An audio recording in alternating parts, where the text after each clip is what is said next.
Recep Tayyip Erdogan will begin another 5 years as Turkey's president after winning a divisive election that at one point seemed to threaten his hold on power. Öyle bir kazanacağız ki kimse kaybetmeyecek demiştik. Öyleyse bugün kazanan sadece Türkiye'dir.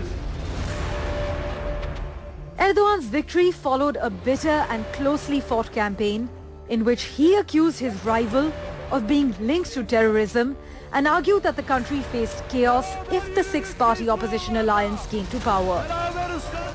Kemal Kılıçdaroğlu said it had been the most unfair election process in years in his own post-election speech. Son yılların en adil olmayan seçim sürecini yaşadık.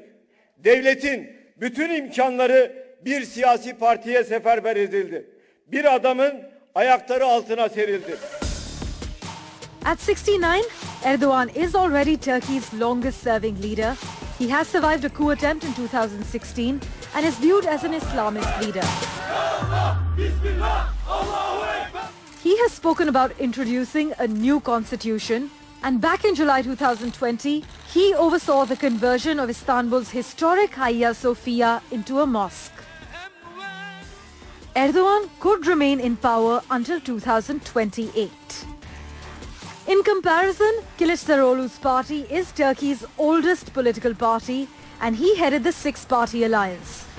He is viewed as a moderate pacifist and is also known as Turkey's Gandhi.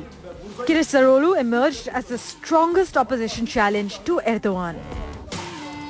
By contrast with earlier elections in which Erdogan and his Islamist-oriented AK party easily beat their secular rivals, Erdogan headed into this May's contest behind in the polls.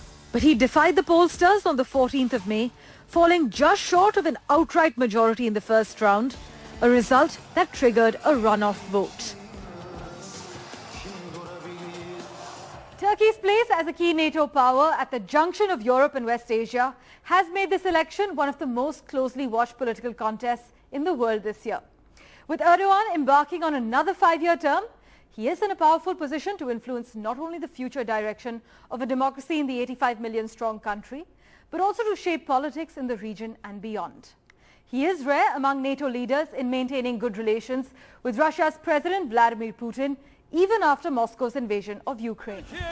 Putin told Erdogan the outcome was a natural result of his selfless work and clear evidence that voters back Turkey's independent foreign policy. US President Joe Biden was also quick to offer his congratulations. President Biden is supposed to call Mr. Erdogan to congratulate him on his victory. And I suspect that the issue of Swedish accession is going to be one of the subjects that they're going to touch upon. In terms of Turkey's, and of course, if Turkey blocks that, its relations with other NATO members is going to be tense again. While on home ground, Prime Minister Modi congratulated Erdogan too, and added that he is confident that our bilateral ties and cooperation on global issues will continue to grow in the coming times.